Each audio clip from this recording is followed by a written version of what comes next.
President Trump says he'll double the tariffs on Canadian steel and aluminum from 25% to 50%. The tariffs are scheduled to go into effect tomorrow. It's retaliation for Ontario's 25% surcharge on electricity exports to 3 U.S. states. That started yesterday. Trump also said he'll respond with a 25% tariff on Canadian electricity. The premier in Ontario said the could end up costing U.S. customers in New York, Minnesota, and Michigan about $100 more per month for their power. Local businesses are preparing for the impacts of the Trump tariffs on imports from Mexico, China, and Canada. Our Cornelia Nicholson is in the studio now, and she spoke with a Chattanooga restaurant owner about how this increase in tariffs would affect them. Tell us what they told you, Cornelia. Yeah, Cindy, David, the chief operating officer for Agave and Rye, says right now they haven't had to raise any of their prices, but they say it's definitely a time of uncertainty for their business and others as they brace for the unknown.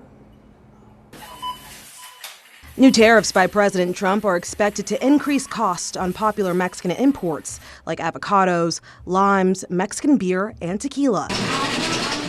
It's something Agave and Rye, a family-owned business, is now trying to navigate for their 18 restaurants, including the one here in Chattanooga, as some of their products are sourced from Canada and Mexico. Primarily Mexico, right, with the fresh produce, the tequila, right, where, agave's in our name. So, we have over 70 or 80 tequilas at all of our restaurants, and our margaritas roughly take about 80% of all of our alcohol sales. Chris Britt with the restaurant company says they're concerned about how the tariffs will impact their business and their customers. Right, because the businesses first have to pay the upcharge or the tariff fees, and then it's up to the businesses.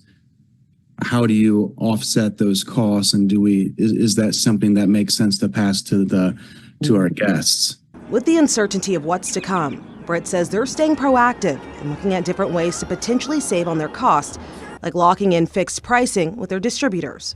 Just to have that safety net of that fixed cost prior to, the ebb and flow. I mean, a lot of our products, right, since we are Scratch Kitchen, they don't have long shelf life, so we can't bulk buy because the product will go bad. He says people are going out to eat less and feeling the pinch from rising costs everywhere. So Agave and Rye is doing everything they can to bring their customers a peace of mind by not raising their prices. I can reassure you that we're not going to change our quality.